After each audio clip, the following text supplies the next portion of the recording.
नमस्कार मित्रों। इससे पहले वाले वीडियो में हमने चौधरी चरण सिंह के बारे में जाना था। हमने देखा था कि कैसे उन्होंने किसानों के लिए जमीनी स्तर पर कई सारे कार्य किए थे, जिनके उपलक्ष्य में उनके जन्मदिन को किसान दिवस के रूप में मनाया जाता है। जैसा आप सभी जानते हैं कि आज 2 अक्टूबर है और आज के दिन भारत के 2 महान शख्सियत, भारत के राष्ट्रपिता महात्मा गांधी और भारत के द्वितीय प्रधानमंत्री लाल बहादुर शास्त्री जी का जन्मदिन। लाल बहादुर शास्त्री जी ने अपने शासनकाल के दौरान देश को कई सारे संकटों से उबारा था। उनकी साफ सुथरी छवि के कारण ही विपक्षी पार्टियां भी आज उनका नाम बड़े ही आदर और सम्मान के साथ लेती है। आज हम उन्हीं के बारे में कुछ ऐसे तथ्य जानेंगे जिनके बारे में आज तक आप लोग अनजान थे। भारत के द्वितीय प्रधानमंत्री देश की स्वतंत्रता संग्राम की लड़ाई में 9 सालों तक जेल में रहे थे। जी हाँ, 9 सालों तक। पहली बार असहयोग आंदोलन के लिए वो 17 साल की आयु में जेल गए थे, जिस उस समय वो बालिग न होने के कारण जेल से छोड़ दिए गए थे। लेकिन उसके बाद 1930 में सविनय अवज्ञा आंदोलन के खिलाफ वो जेल में पकड़े गए थे और उन्हें 2.5 साल तक जेलों में रहना पड़ा था। उसके बाद 1940, 1941 से लेकर 1946 तक वो जेल में ही रहे थे। इस तरह वो कुल 9 साल तक जेलों में रहे। एक बार की बात है कि जब वो स्वतंत्रता संग्राम की लड़ाई के दौरान जेल में थे, तब उनकी पत्नी उनसे जेल में मिलने आई थी और अपने साथ 2 आम छिपा के लेके आई थी। शास्त्री जी इस पे खुश होने की बजाय अपने पत्नी के विरोध में ही धरने पे बैठ गए थे। इनके पीछे उनका तर्क था कि कैदियों को बाहर से लाई गई चीजों का खाना कानूनन अपराध है। वो अपने उसूलों के बहुत पक्के आदमी थे। साथ ही वो उनके अंदर जो था ना, नैतिकता कूट कूट के भरा हुआ था। एक बार की बात है, उनकी बेटी बहुत बीमार थी, इसलिए उनको जेल से 15 दिन के पेरोल पे छोड़ा गया था। लेकिन उनकी बेटी चल बसी। लेकिन फिर भी शास्त्री जी ने अवधि पूरा होने से पहले ही जेल में वापस आ गए थे। 1964 में जब वो भारत के प्रधानमंत्री बने थे, उस समय देश खाने की चीजें बाहर से आयात करता था। PL 480 स्कीम के तहत नॉर्थ अमेरिका भारत को बहुत ही निम्न स्तर की अनाज दिया करता था। लेकिन वो भी जब 1965 में पाकिस्तान के साथ युद्ध शुरू हुआ तो अमेरिका ने वो अनाज देने से साफ इनकार कर दिया था। उस समय देश में भयंकर सूखा पड़ा हुआ था।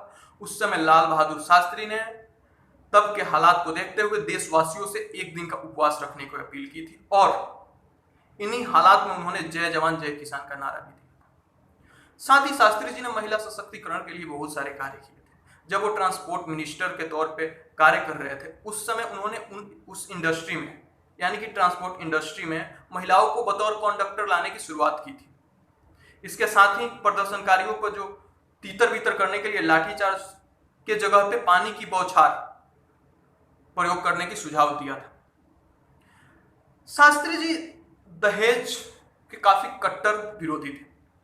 अपनी शादी के समय उन्होंने दहेज लेने से साफ इनकार कर दिया था। लेकिन अपने ससुर के बार बार कहने पे सिर्फ उनका मान रखने के लिए वो कुछ मीटर खादी के कपड़े लिए थे। साथ ही शास्त्री जी जात पात के भी काफी कट्टर विरोधी थे। उन्होंने अपने नाम के बाद लगने वाले जाति सूचक शब्द श्रीवास्तव को हटा के शास्त्री लगा लिया था। शास्त्री उनके पढ़ाई के बाद मिलने वाली उपाधि थी जो काशी विद्यापीठ द्वारा उन्हें दी गई थी। इसके बाद एक और छोटी सी कहानी है कि शास्त्री जी ने एक कार लिया हुआ था। वो कार जब वो प्रधानमंत्री थे उस समय लिया हुआ था, लेकिन वो कार वो बैंक से लोन लेके लिए हुए थे। आप सोच सकते हैं कि जो देश का प्रधानमंत्री हो उसको एक कार खरीदने के लिए बैंक से लोन लेना पड़ा था, और वो भी उनके मृत्यु के पश्चात भी वो लोन पूरा नहीं हुआ था, जिसे उनकी पत्नी ललिता देवी ने उनके द्वारा उन्हें मिलने वाले पेंशन से पूरा किया था। आज आप लोग देखते हैं कि जो नेता MP MLA बन जाते हैं, उनके पास गाड़ियों की महंगी महंगी गाड़ियों की लाइन लग जाती है, बड़े बड़े उनका साम्राज्य बन जाता है, बड़े बड़े महल बनवा लेते हैं।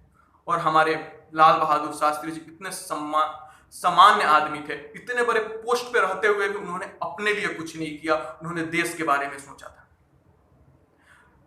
और उनकी जो मौत भी हुई थी ना, वो भी बड़ी रहस्यमयी थी। 1965 में जब भारत पाकिस्तान युद्ध समाप्त करने के लिए जो समझौते पे हस्ताक्षर करने के लिए वो ताशकंद गए हुए थे। ताशकंद जो कि आज रूस में है। हस्ताक्षर करने के 1 दिन बाद खबर ये मिली कि उनकी मृत्यु हार्ट अटैक से हो गई। लेकिन उनके परिवार ने इसे,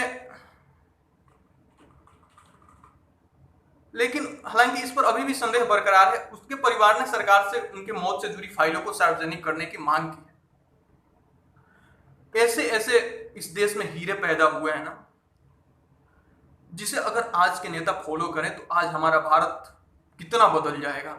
आज फिर से भारत हमारा विश्व गुरु बनने की कगार पे खड़ा हो जाएगा। लेकिन आज जब जब भी कोई नेता किसी भी संवैधानिक पोस्ट पे जाता है, एमपी बनता है, एमएलए बनता है, चीफ मिनिस्टर बनता है, या फिर किसी भी मिनिस्टर के पोस्ट पे जाता है, सबसे पहले वो अपने अपने लाभ के बारे में सोचता है, न कि इस देश के लाभ के बारे में। आपने देखा था कि प्रधानमंत्री लाल बहादुर शास्त्री ने अभी कार लेने के लिए लोन लिया था, लेकिन आज के नेताओं की अगर हम तुलना करें उससे, तो सिर्फ 5 सालों के लिए वो एमपी के पोस्ट पे जाते हैं, एमएलए के पोस्ट पे जाते हैं, और उनके घर पे लंबी लंबी महंगी गाड़ियों की लाइन लग जाती है, बड़े बड़े महल खड़े हो जाते हैं। ये पैसे आते कहां से हैं? ये सब जनता की पैसे हैं। जनता की सेवा करने की बजाय वो अपने खुद के बारे में सोचते हैं, अपने खुद का साम्राज्य बनाने के चक्कर में लगे रहते हैं। आप सभी देशवासियों से उम्मीद है कि बिहार में चुनाव होने वाला है। प्लीज आप लोग वैसे कैंडिडेट को वोट दीजिएगा जिससे कि आपको बाद में पछताना ना पड़े, बाद में ये ना करना पड़े कि ये भी साला चोर निकला। अपने वोट का सही इस्तेमाल करो। केवल कंप्यूटर पे बैठ के कीबोर्ड और मोबाइल के बटन टाइप करने से देश नहीं बदलेगा। देश बदलेगा ईवीएम का बटन दबाने से।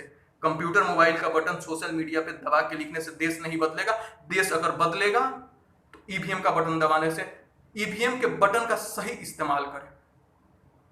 वैसे कैंडिडेट को चुने जो हमारे कल को संवार सकता है, जो हमारे देश को संवार सकता है, जो अपने बारे में ना सोच के देश हित के बारे में सोचे। जय जवान, जय किसान, जय हिंद।